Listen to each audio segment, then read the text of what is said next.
नमस्कार, मैं हूं प्रभु चावला। सीधी बात में आपका स्वागत है। आज बारी है कांग्रेस संसदीय दल के उपनेता शिवराज पाटिल की। कांग्रेस सत्ता की सीढ़ियां तेजी से चढ़ रही है, पर पार्टी की नेता सोनिया गांधी मीडिया से बात करने से कतराती हैं। ऐसे में पार्टी के जोश को जुबान देने की जिम्मेदारी शिवराज पाटिल पर आती है। आइए कांग्रेस के वादों और इरादों पर करते हैं शिवराज पाटिल से ही सीधी बात। शिवराज जी, आपका स्टूडियो में स्वागत है। एक तरफ बीजेपी, जिनका लीडर है पर पार्टी नहीं है, और आपकी पार्टी है पर लीडर नहीं है, बड़ी वीक लीडर है, एक्सेप्टेबिलिटी कम है। ये क्या सच है क्या? बिल्कुल सच नहीं है। हमारे लीडर की वजह से ही पहले जो हम कर सक रहे थे उससे अच्छा आज कर रहे हैं। हमारी नीतियों में ज्यादा फर्क नहीं है, मगर हमारे लीडर में जरूर फर्क है। क्या फर्क उसका है? ही असर, जो भी हम करने जा रहे हैं उसके ऊपर लोगों का विश्वास निर्माण होता है, और उनको ये लगता है कि पुराने दिनों में जो लोगों के लिए अच्छी नीतियां बनाई गई थी, उस नीतियों पर ये नेता और ये पार्टी अच्छी तरह से काम करेगी, इस पर लोगों का विश्वास है। शिवराज जी, आपके कहने का मतलब ये कि पंजाब में, उत्तरांचल में, दिल्ली में ये वोट सोनिया गांधी के नाम से मिले हैं या बीजेपी के बैड परफॉर्मेंस की वजह से मिले हैं? ये वोट हमारे नेता के व्यक्तिमत्व, प्रतिभा की वजह से और हमारी पार्टी की जो नीति है उसकी वजह से मिले हैं। इसमें उन्होंने जो गलतियां किया उसकी वजह से भी कुछ थोड़े से हमको वोट मिले होंगे। नहीं, आपको लगता ही है कि इसलिए यूपी में आपको वोट इसलिए नहीं मिले कि आपकी सोनिया गांधी को एक्सेप्ट नहीं किया उन्होंने, वहां 25 सीटें ही मिली आपको? यूपी का जो समीकरण था वो बहुत ही अलग प्रकार का था। वहां पर जो है किसी भी पार्टी को पूरी तरह से किसी को समर्थन नहीं मिला है, और शायद यूपी में हमको और ज्यादा काम करने की और अलग ढंग से लोगों के सामने जाने की जरूरत है। शिवराज जी, विडंबना नहीं है कि आप पंजाब में, दिल्ली में, उत्तरांचल में क्रेडिट तो सोनिया जी को दे रहे हैं, और सोनिया जी की अपनी कॉन्स्टिट्यूंसी अमेठी में हार गए, आप वहां उसका क्रेडिट आप या डिस्क्रेडिट उनको देने के लिए तैयार नहीं है? जो बड़े नेता होते हैं वो सिर्फ अपनी चुनाव में हार कॉन्स्टिट्यूंसी का नहीं सोचते हैं, वो पूरे देश का सोचते हैं, और इसीलिए वो देश के नेता होते हैं। और जो लोग सिर्फ अपनी कॉन्स्टिट्यूंसी के सोचते हैं वो अपनी कॉन्स्टिट्यूंसी के नेता हो सकते हैं, पूरे देश के नहीं होते हैं। और ये पंडित जी के जमाने में हुआ, इंदिरा जी के जमाने में हुआ, इस सोनिया जी के जमाने में भी होता है। और जो भी बड़े लीडर हैं वो पूरे देश का जब सोचते हैं तो वो देश के नेता। आपको लगता है जैसे नरसिम्हा राव जी प्रधानमंत्री बन गए बिना यूपी जीते हुए, बिना बिहार जीते हुए, तो सोनिया गांधी देश की नेता बन जाएंगी बिना यूपी और बिहार के नेतृत्व के? यूपी और बिहार में भी आपको अंतर देखने को मिलेगा, और जो सारे तरफ हो रहा है उसका असर यूपी, बिहार और अन्य प्रांतों में जहां पर हम नहीं हैं उस पर भी आपको देखने को मिलेगा। आपको लगता है कि इतना कुछ आप जैसे कह रहे हैं हो रहा है, बहुत कोई बदलाव आ रहा है, परंतु आपकी लीडरशिप में वो जोश क्यों नहीं है? कॉन्ट्रडिक्शन कभी जोश है, कभी नीचे आ जाती हैं, आपकी मीडिया से अलग रहती हैं, बात नहीं करती हैं, पार्टी में ज्यादा उनका इंटरेक्शन नहीं है। असल में अपने अपने देखने का नजरिया है, व्यक्ति की और पक्ष की और नीतियों की और। हम लोग जो है बैलेंस अप्रोच में भरोसा करते हैं, और हम लोग जहां जरूरी है वहां पर सबके सामने आते हैं। हमारे नेता भी आते हैं, हमारे पार्टी के लोग भी आते हैं, हमारी पार्टी की नीतियां भी लोगों के सामने रखी जाती है। जहां पर फोरम है, पार्लियामेंट का फोरम हो या बड़ी सभाएं हो, वहां पर वो एक दो आदमियों को नहीं बोल रही हैं, मगर लाखों लोगों को बोल रहे हैं, सारे देश को बोल रही हैं, और उसमें से जो चाहे आप निष्कर्ष निकाल सकते हैं। एक व्यक्ति को मिला या नहीं मिला वो और बात है। जैसे राजीव गांधी मीडिया के डार्लिंग थे, बहुत बात करते थे, मिसेस गांधी भी करती थी, तो ये बैलेंस अप्रोच जो है, सोनिया गांधी जब आई हैं तो जनता से सीधी बात करो और बाकी लोगों से बात नहीं करो, वर्कर से बात नहीं करो, प्रेस से बात नहीं करो। मुझे ऐसा नहीं लगता। हर वर्कर सोनिया जी को मिल सकता है, और मुझे तो मालूम है कि जो भी सही काम के लिए उनको मिलने के लिए आता है वो शायद उनको मिले बगैर नहीं जाता है। हाँ, मीडिया की बात और है, मीडिया से वो शायद मिलेगी भी जब जरूरत है उसके बाद, मगर उनके जो साथी हैं वो मीडिया से मिल रहे हैं, और जो पक्ष ने डिसाइड किया है वही वो मीडिया को बता रहे हैं, तो शायद मीडिया को भी वो ज्यादा मिलेगी।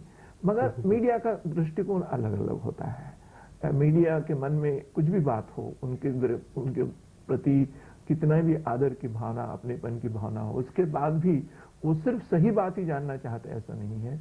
उसका जो विकृत रूप है वो भी जानना चाहते हैं। शिवराज जी, तो आपको वो लगता उसको नहीं कि टालना बीजेपी एक पार्टी है जो हार रही है, वर्कर उनके बड़े डिमोरलाइज्ड हैं, परंतु उनके लीडर अभी भी कुछ एक्टिव लगते हैं, और आपकी तरह आपके वर्कर जोश में हैं, पर आपकी लीडरशिप कभी इधर कभी उधर, कभी फोटो के विरोध में, कभी फोटो के पक्ष में। मैं आपको बता दूं कि कांग्रेस पक्ष के नेता, हमारे मुख्य नेता और दूसरे सब नेता हैं, वो जहां भी गवर्नमेंट बनाएंगे वो इनसे अच्छी गवर्नमेंट देंगे। लालू की और उससे गवर्नमेंट लोग- अच्छी है ना, आपकी लोग- सरकार वहां चल रही है लालू के उससे साथ। उससे लोगों को राहत मिलेगी। लालू की सरकार से राहत हमारी- मिल रही है, मैंने बताइए आप। हमारी कांग्रेस पक्ष की जहां जहां भी गवर्नमेंट है, उनका अगर आप परफॉर्मेंस देखें और दूसरे सरकार के मुकाबले में उनकी अगर तुलना करें तो आपको ये बात जो मैं कह रहा हूं सही लगेगी। शिवराज जी, और आप- यही देश के स्तर पर भी होगा। बिहार के अंदर सारे के सारे एमएलए आपके मंत्री हैं। लालू की सरकार बहुत अच्छी चल रही है क्या? डेवलपमेंट करा रहे हैं क्या? लालू की सरकार कांग्रेस की सरकार नहीं कह जाती, वो लालू की मंत्री हैं सारे के सारे? हाँ, है हमारे मंत्री हैं, इसके बावजूद भी मुख्यमंत्री नहीं है हमारा। तो सरकार अच्छी चल रही है आपके हिसाब से बिहार की? हम जो जहां पर हमारी सरकार है, 14 प्रांतों में हमारी सरकार है, उसकी तुलना दूसरे प्रांतों के सरकार से करने के लिए कह रहे हैं। यूपी की सरकार से, गुजरात की सरकार से, या बादल साहब की जो सरकार थी उससे, या हरियाणा की सरकार है उससे, या उड़ीसा की सरकार, उससे आप तुलना कीजिए। मैं आपकी सरकार जहाँ से आप आते हैं, महाराष्ट्र की बात करता हूँ, वहाँ की सरकार को क्या समझते हैं आप? जो आपकी पार्टी है एनसीपी और आपकी पार्टी, दोनों में रोज झगड़े होते रहते हैं। तो होम मिनिस्टर कुछ बोलता है, आपका मिनिस्टर कुछ और बोलता है। मैं ये कह रहा हूं कि पहले की जो सरकार थी उससे आज की सरकार की आप तुलना कीजिए, और वहां की जो सरकार काम कर रही है उसकी तुलना जहां हमारे पक्ष की सरकार नहीं है उससे कीजिए, और आपको इससे पता चलेगा कि हमारी वहां की सरकार भी अच्छा काम कर रही है। अब एनसीपी में और कांग्रेस में क्या संबंध है, कैसे काम कर रहे हैं, वो एक दूसरा। आप अभी तो कह रहे हैं हमारी सरकारें अच्छी हैं, फिर कहते हैं तुलना करिए। ये समझ में नहीं आता कि एनसीपी की सरकार रोज एक दूसरे को मिनिस्टर गाली दे रहे हैं वहां पर। तुलना किए बगैर आप कैसे? फोटो आप पहले वहां समर्थन करते हैं स्टेट के अंदर, आप भी जब स्टैंडिंग कमेटी में जब आया था सेंट्रल गवर्नमेंट में, आप उसके मेंबर भी थे। उस वक्त फोटो जब इनिशियल स्टेजेस पे आया था, आपने भी कोई एडवर्स रिएक्शन नहीं किया था उसके ऊपर। फिर उसके बाद जब पार्लियामेंट में आया तो आपने उसके बाद दबा के अपोज किया। ये बात गलत है, और मेरे ख्याल से जो हमने किया था उसको जो बाहर बताया गया है, हमने तो बताया नहीं है, जिन्होंने बताया वो गलत किया। हमने तो बताया, हमने तो बताया था कि उसके जो फर्स्ट क्लॉज में क्या डिफेक्ट है, सेकंड क्लॉज में क्या डिफेक्ट है, बेल के प्रोविजन में क्या डिफेक्ट है, कन्फेशन के प्रोविजन में क्या डिफेक्ट है, वायर ट्रैपिंग के इसमें क्या डिफेक्ट है। अमेंडमेंट आपने दिया था, पर आपने ये नहीं कहा था वही रिजेक्ट फोटो इन फोटो जो आपकी स्टैंड बाद में आई। हमने जो कहा कि इसमें अगर डिफेक्ट है तो ऐसा कानून लोगों के हित में नहीं हो सकता है, और इसीलिए हमने कहा कि ऐसा कानून पास नहीं हो सकता। आपकी अपनी स्टेट महाराष्ट्र में फोटो लगा देती है, फिर विड्रॉ कर लेती है। हमारी महाराष्ट्र में देखिए, इसको समझना चाहिए कि जो फोटो जो कानून लेजिस्लेचर बनाता है और मिनिस्टर्स उसके आधार पर पॉलिसी बनाकर अपने अधिकारियों को बोलते हैं, नीचे का कोई अधिकारी उसके बारे में वो लगा रहा है या नहीं लगा रहा है, और वो उन्होंने बताई हुई नीति के खिलाफ है या कानून के खिलाफ है, तो सरकार उसमें एकदम हस्तक्षेप नहीं करती है। शिवराज जी, जो आपने कहा कि अधिकारी नहीं करते, जैसे आपने मोदी साहब के बारे में क्या चार्ज लगाया फोटो के ऊपर, इसके ऊपर हम चर्चा करेंगे एक छोटे से ब्रेक के बाद। सीधी बात में एक बार आपका फिर से स्वागत है। हम आज बातचीत कर रहे हैं कांग्रेस संसदीय दल के उपनेता शिवराज पाटिल से। शिवराज जी, आप बता रहे थे कि फोटो का प्रयोग जो महाराष्ट्र में हुआ, आपकी सरकार है जहां पर, और उसके बाद विड्रॉ हुआ, आप कहते हैं अधिकारियों के ऊपर जिम्मेवारी होती है, पॉलिसी डिसाइड करते हैं, और उसी जब अधिकारियों ने बिहार के गुजरात के अंदर यूज किया तो आपने उसकी सरकार का इस्तीफा मांग लिया, डिस्क्रिमिनेशन की बात करती, तो वहां भी तो अधिकारी लगा रहे थे फोटो को। हम सिर्फ फोटो के लिए उनका इस्तीफा नहीं मांग रहे हैं। फोटो का सवाल पूछ रहा हूं ना आपसे। हम जो उनका इस्तीफा मांग रहे हैं, वहां पर कारगिल में जितने लोग मरे उससे 1.5 गुना लोग मरे, इसके लिए इस्तीफा मांग रहे हैं। हम वहां पर उनका इस्तीफा इसलिए मांग रहे हैं कि जो खर्चा कारगिल के युद्ध में हुआ उससे कई गुना ज्यादा नुकसान वहां पर हुआ, इसलिए मांग रहे हैं। गुजरात में पहले कभी दंगे नहीं हुए थे, आपको लगता हम है? इसलिए उनका इस्तीफा मांग रहे हैं कि हर वहां के व्यक्ति के मन में भय का वातावरण है, और उसकी जिम्मेदारी अगर वहां की सरकार नहीं लेंगी, मुख्यमंत्री नहीं लेंगे, तो कौन लेगा? शिवराज जी, आपकी सरकार थी तेंद्र देसाई की थी, जब दंगे हुए थे उस वक्त 600 लोग मरे थे, आपने उसके मुख्यमंत्री को निकाला नहीं था उस वक्त। और जब होम मिनिस्टर नरसिम्हा राव थे तो 3,400 मारे गए थे, आपने उनको नहीं निकाला था। आप पहले क्या हुआ है उससे आज क्या होना चाहिए इसका अंदाजा लगाते रहेंगे तो इसका मतलब ये होगा कि लोग मरते रहेंगे और किसी को हम जिम्मेदार नहीं तो पकड़ सकेंगे।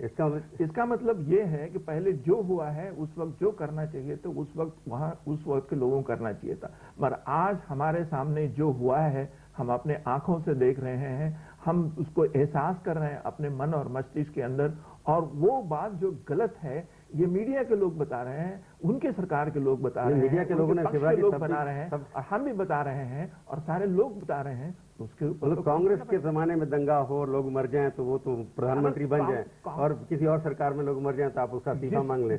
वो बात देखिए कि जो पहले जो हुआ है उसको, उस गलती को अगर दोहराना है, अगर वो गलती है तो वो बात तो सही नहीं है। पहले क्या हुआ मैं उसकी चर्चा नहीं कर रहा हूं, तुलना नहीं कर रहा हूं, उसको नहीं करना चाहिए। इसका मतलब ये हुआ कि कुछ भी हुआ तो हम कहने जा रहे हैं कि पहले उस वक्त वैसा हुआ था, इसलिए ऐसी चीज हमेशा के लिए होती रहना चाहिए, और होने पर भी हम न मुख्यमंत्री को जिम्मेदार पकड़ेंगे, न मंत्री को पकड़ेंगे, न अधिकारियों को पकड़ेंगे। मरने वाले मरते रहे, होने वाला होते रहे। शिवराज जी, पिछले 1990 से लेकर 2002 तक कश्मीर के अंदर इतने सारे कश्मीरी पंडित निकाल दिए गए, आपकी पार्टी ने आज तक इसे इस्तीफा नहीं मांगा। आज की सरकार ने क्या किया? नहीं, आपने किसी सरकार से इस्तीफा मांगा? आज की सरकार ने क्या किया? आज के सरकार, जब आप सवाल का जवाब नहीं दे रहे, सीधी बात मैं कर रहा हूँ। कश्मीर के अंदर इतने सारे 1 लाख हिंदू पंडित निकाल के सड़कों पे आ गए हैं, भिक्षा मांग रहे हैं, उनके लिए कांग्रेस ने सेकुलरिज्म के बाद वही सवाल पूछ रहा हूँ कि अगर ये सवाल हमको आप पूछ रहे हैं तो आप उस सरकार को पूछिए जो 4 साल से दिल्ली में है और 4 साल से कश्मीर में है।